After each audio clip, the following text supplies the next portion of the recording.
மனித வாழ்வின் பல்வேறு கட்ட பயணத்தைப் பற்றிய ஆழ்ந்த மெய்யியல் மற்றும் ஆழ்ந்த உணர்வுள்ள ஒரு திரைப்படக் காணொளி இது. இது ஓர் உலகளாவிய முழுமையான மனித 6 ஒழுங்கு வாழ்க்கைப் பள்ளியின் தேவையை வலியுறுத்துகிறது. மதுரை தூய மரியன்னை மேல்நிலைப் பள்ளியின் முன்னாள் ஆங்கில மொழி ஆசிரியர் திரு எல். ரெட்ஜிஸ் இந்த காணொளிக்கு உரை எழுதியுள்ளார்.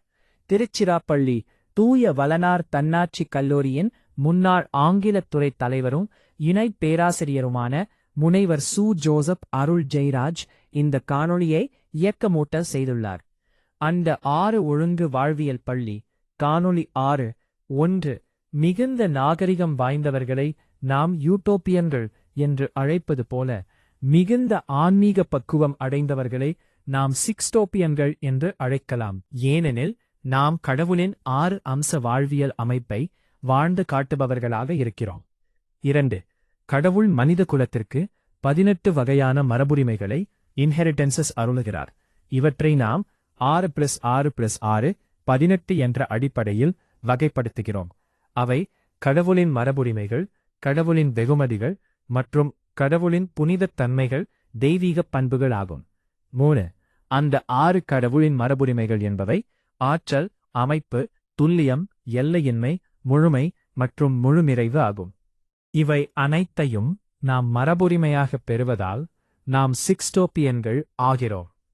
4. அந்த 6 கடவுள் வலுவூட்டும் வெகுமதிகள் என்பவை கடவுள், ஆன்மா, நமது உடல், மனம், பிரபஞ்சம், மறைந்த நமது முன்னோர்களின் ஆன்மாக்கள் மற்றும் அவதாரங்கள், தேவதூதர்கள் ஆவர். இவர்கள் நம்முடன் துணையாக இருப்பதால் நாம் சிக்ஸ்டோப்பியன்கள் ஆகிறோம். 5. அந்த 6 கடவுள் அருளிய தெய்வீக பண்புகள் என்பவை புனிதத்தலம், புனித நிலை, தூய்மை, பரிசுத்தம், எல்லையின்மை, நித்தியத்துவம், பேரொளி, மாட்சிமை மற்றும் தெய்வீகத் தன்மை ஆகும். இவை அனைத்தையும் நாம் மரபுரிமையாக பெற்றுக்கொண்டதால் நாம் முழுமையாகவே சிக்ஸ்டோப்பியன்கள் ஆகிறோம். 6. சிக்ஸ்டோப்பியன்களாக திகழ்வதால் பிரபஞ்சத்தின் படைப்புகளுக்கு மத்தியில் நாம் தனித்துவமிக்கவர்களாகவும் அறிவுக்கூர்மை மிக்கவர்களாகவும் விளங்குகிறோம். 7. உண்மையில் மனிதர்களாகிய நாம் பிரபஞ்சத்தின் மிகச்சிறந்த படைப்புகளாகவும் கடவுளின் மரபுரிமைகளை முழுமையாக பெற்றவர்களாகவும் திகழ்கிறோம். 8.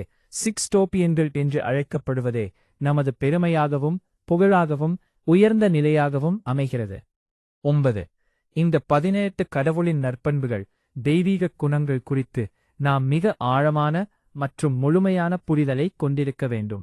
மேலும் மனிதகுலம் முழுவதையும் சிக்ஸ்டோப்பியன்கள் என்று அழைக்கப்படும் நிலைக்கு நாம் உயர்த்த வேண்டும். 10. சிக்ஸ்டோப்பியர்கள், சிக்ஸ்டோப்பியன்ஸ் என்போர் புனிதர்களுக்கும் அப்பாற்பட்டவர்கள் ஆவர்.